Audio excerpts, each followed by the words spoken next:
मैं समस्त देवी देवताओं के समक्ष शीश झुकाकर कोटि कोटि नमन करता हूं। और आज पनसोड़ा गांव में आयोजित इस कार्यक्रम में, जो कि काफी लंबे समय से अपेक्षित था, मुझे आने का मौका मिला। आपके बीच में आपका आशीर्वाद पाने का मुझे मौका मिला, माँ का आशीर्वाद पाने का मुझे मौका मिला। आज के इस कार्यक्रम में मुख्य रूप से उपस्थित हमारे वरिष्ठ श्री हीरामणि शर्मा जी, जो कि मंदिर कमेटी के प्रधान भी हैं, श्री शंकर लाल जी, पूर्व प्रधान ग्राम पंचायत सिन्याड़ी मोड़, श्री धर्मपाल ठाकुर जी, जो कि वर्तमान में जिला सोलन एपीएमसी के निदेशक हैं, श्री हेतराम शर्मा जी, श्री मनसाराम शर्मा जी, श्री दिलाराम जी, श्री जगन्नाथ जी, पूर्व में बीडीसी सदस्य रहे, श्री नरेंद्र कौंडल जी, जिन्होंने अभी हमें पूर्व में संबोधित किया, तेज तर्रार हमारे युवा नेता हैं, श्री संजय ठाकुर जी, पूर्व में जिलाध्यक्ष कांग्रेस सेवा दल, श्री जगदीश ठाकुर जी, अध्यक्ष Bagal land loser transport society Darla Ghat, Shri Ved Prakash Shukla ji, अध्यक्ष ADKM transport society Darla Ghat, Shri Jaisingh Thakur ji, उपाध्यक्ष, श्री मेरे बड़े भाई श्री नरेश अवस्थी जी, श्री मनोज गौतम जी, श्री कपिल ठाकुर जी, श्री तिलक गौतम जी, राजेंद्र पंवर जी, श्री कृष्णदेव गौतम जी, पूर्व प्रधान ग्राम पंचायत नवगांव, श्रीमती हमारी बहन, बड़ी बहन शकुंतला शर्मा जी, जो कि पूर्व में प्रधान रही ग्राम पंचायत धुंधन के, अभी जिन्होंने हमें संबोधित किया, श्री जयप्रकाश ठाकुर जी, पूर्व में प्रधान रहे ग्राम पंचायत कोटली, श्रीमती मंजू ठाकुर जी, प्रधान ग्राम पंचायत दानो घाट, श्री पृथ्वी कंवर जी, उप प्रधान ग्राम पंचायत दसेरन,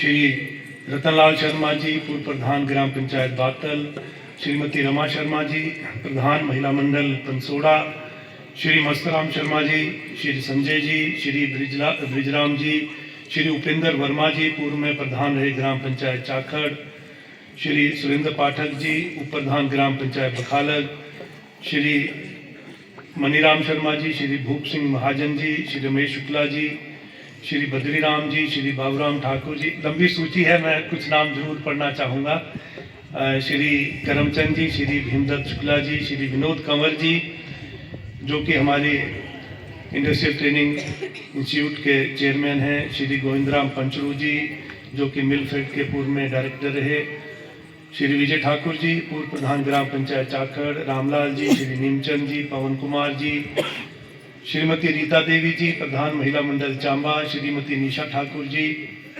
प्रधान महिला मंडल छामला, श्रीमती भुवनेश्वरी देवी जी, प्रधान महिला मंडल जठोत, श्री संतराम जी, जो कि मंच का बहुत खूबसूरत तरीके से संचालन कर रहे हैं, श्री सुमन गौतम जी, यहाँ पर भिन्न भिन्न विभागों से आए हुए सभी अधिकारीगण, लोकतंत्र के चौथे स्तंभ के रूप में उपस्थित यहाँ पत्रकार बंधु श्री योगेश जी, जिनके नाम नहीं ले सका उन्हें बड़े आदर से संबोधित करता हूँ, श्री हेतराम जी, जो हमारे हरतू से आए हैं, और अन्य जो भी हमारे यहाँ बैठे बुजुर्गवार, माताएं, बहनें और युवा साथियों, आप सभी को आज के इस कार्यक्रम में उपस्थित होने पर मैं प्रणाम करता हूं, आप सभी को नमन करता हूं, धन्यवाद करता हूं। हिमाचल प्रदेश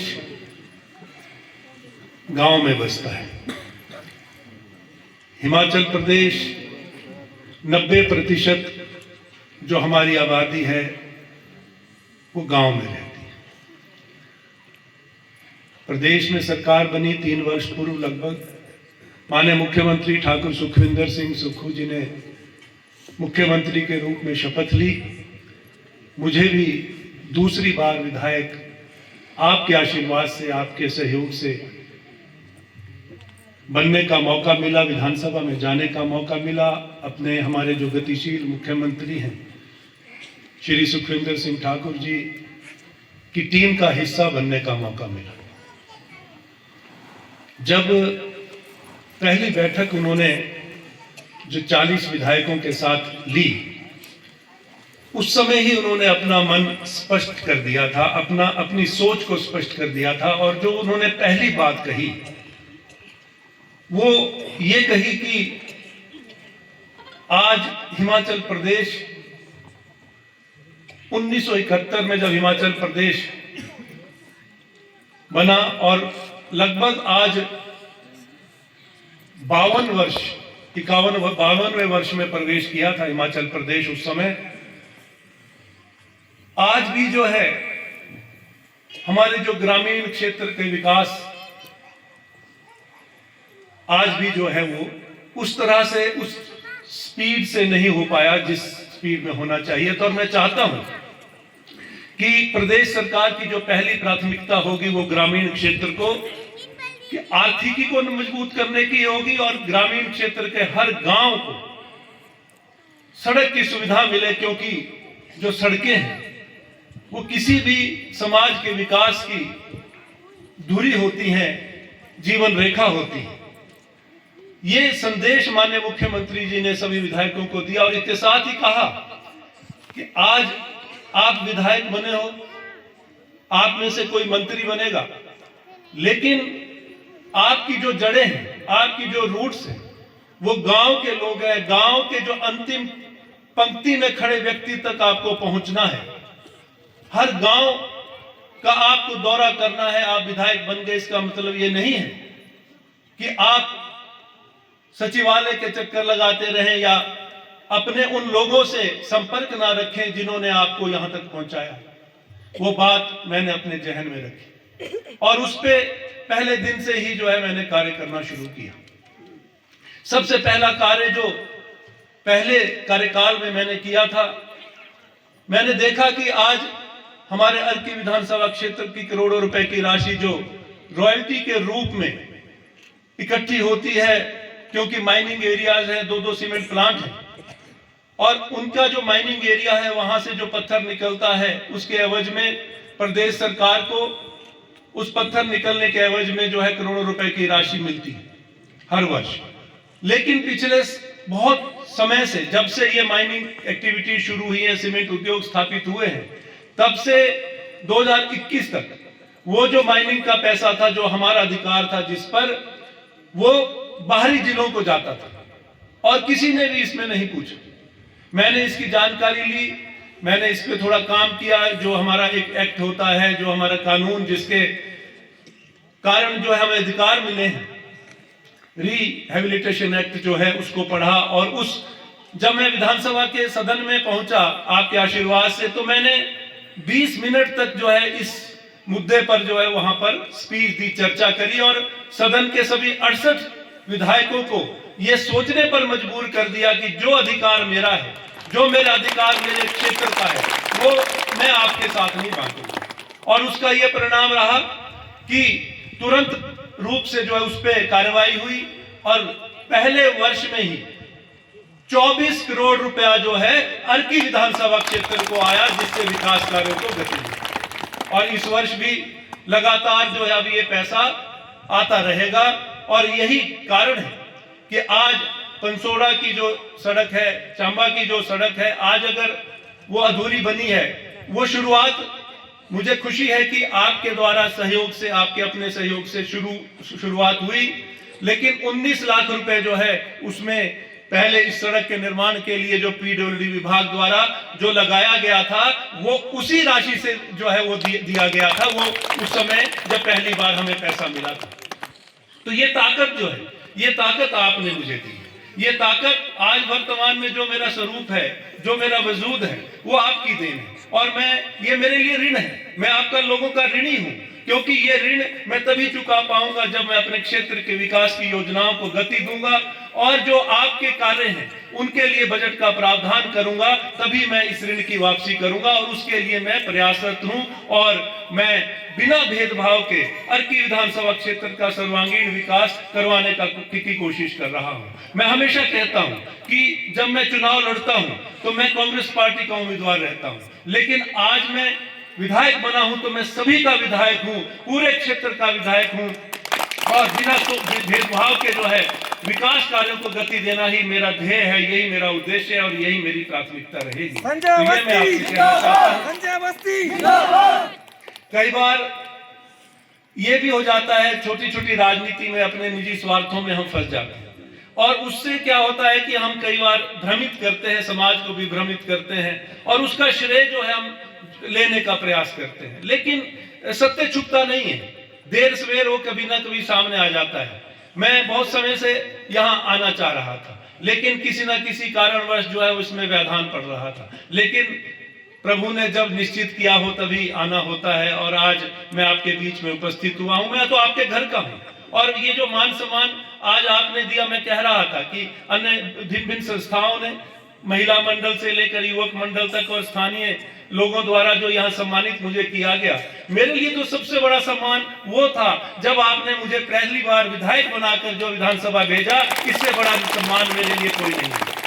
मैं आप ही के घर का हूं, आपका बेटा हूं, आपका भाई हूं और राजनीति में मेरे लिए विकास की यात्रा सबसे अहम है। मैं आपको अपनी विकास की यात्रा में अपना सहभागी बनाना चाहता हूं। मैं चाहता हूं कि आपका आशीर्वाद मुझे मिले और जो मैं भी पिछड़े क्षेत्र से आता हूं, पिछड़े क्षेत्र जो आधिकारिक तौर पे जो मेरा गांव, मेरी पंचायत जो है वो बैकवर्ड एरिया घोषित थी। हमने देखा है कि जब छुट्टियां होती थी, स्कूल से हम आते थे, स्कूल में छुट्टियां होती थी, पिताजी सरकारी सेवा में थे, छुट्टियों में हम घर आते थे तो मुझे याद है कि बचपन में दाड़ला मोड़ से हम नवगांव होते हुए पैदल, उस समय कोई सड़क नहीं, उस समय ना सड़क थी ना उस समय ये जो है बस चला करती थी। मलोखर से हम चढ़ते थे ऊपर और सेनाली घाट को और वलग होते हुए हम कंदर पहुंचते थे। वो समय मैंने देखा है। मैं जानता हूं कि जो गांव जो है सड़क से वंचित रहता है, जो गांव, जो क्षेत्र सुविधाओं से वंचित रहता है, वहां का क्या दर्द होता है। ये मैंने सहा है, ये मैंने देखा है। अपने बुजुर्गों को बिना सुविधाओं के, बिना साधनों के जो है वो प्रगति होते देखा है। मैं नहीं चाहता कि आज आपने मुझे मौका दिया है, आज मुझे आपने सक्षम बनाया है। मैं चाहता हूं कि आने वाली जो पीढ़ी है उनको हर वो सुविधा दूं, हर वो साधन दूं जो जिससे हमारे बुजुर्ग वंचित थे। आज ये ताकत आपने मुझे दी है और यही सोच लेकर मैं राजनीति में आया हूं, सेवा भाव से आया हूं। मेरा कोई व्यापारिक दृष्टिकोण नहीं है, कुछ से बहुत से लोगों का व्यापारिक दृष्टिकोण है जो आज इन्वेस्ट कर रहे हैं, जो आज खर्चा कर रहे हैं। कहां से वो वापिस करेंगे, वापिस कहां से लेंगे वो पैसा? वो आप लोगों की जेब से ही लेंगे। विकास कार्यों के लिए जो पैसा आता है उसी में से अपनी कमीशन फिट करके ऐसे बहुत से राजनीतिज्ञ हैं जो ऐसी सोच लेकर आगे आना चाहते हैं। लेकिन ये जो समाज है, ये लोकतंत्र है, लोकतंत्र की सबसे बड़ी ताकत आप है। लोकतंत्र में जनता जनार्दन है, जनता भगवान का रूप है। ऐसे लोगों को जो है आप भी कभी आगे नहीं आने देंगे, ऐसा भी मेरा मानना है और मैंने देखा भी है। इसलिए आप भ्रमित ना हो, अपने समाज को इकट्ठा रखें, अपने क्षेत्र को इकट्ठा रखें। मनमुटाव रहते हैं, हर घर में रहते हैं, परिवारों में भी रहते हैं। ऐसा कौन सा परिवार है जहां मनमुटाव नहीं होते? और यदि कोई कहेगा कि मेरे घर में तो मनमुटाव नहीं होते, वो झूठ बोलता है। हर घर में मनमुटाव होते हैं, वो सेटल भी हो जाते हैं, आपसी मनमुटाव होते हैं, विचारों का मतभेद होता है, लेकिन फिर हम इकट्ठे हो जाते हैं। जब बड़े लक्ष्य की प्राप्ति करनी हो तो हमें इकट्ठा होना होता है। हमें जो ये नहीं देखना होता कि ये किस विचारधारा से, ये किस विचारधारा से। मुझे खुशी है कि आज इस प्रांगण में आपने अपनी उपस्थिति दर्ज करा के एकजुटता का परिचय दिया, एक समाज का परिचय दिया। यही समाज की परिभाषा है। आज उस घर में कोई नहीं जाता जहां पर, जिस घर में बिखराव होता है, चाहे वो रिश्तेदारी है। जहां पर बिखराव होता है तो वहां पर अवॉइड करते हैं कि यार मैं एक भाई के गया तो दूसरा बोलेगा भाई यहाँ चले गया, पहले मेरे पास नहीं आए। तो हम वहीं जाने की खुशी होती है जहां पर जो समाज इकट्ठा होता है। तो मैं आपसे ये आग्रह करना चाहता हूं, अपने समाज को ना बांटे, अपने क्षेत्र को ना बांटे। और जो भी कोई चुनाव जो है जातिवाद या क्षेत्रवाद के आधार पर कोई भी लड़ता है, वो कभी जीत हासिल नहीं करता है। आज 21वीं सदी है, 21वीं सदी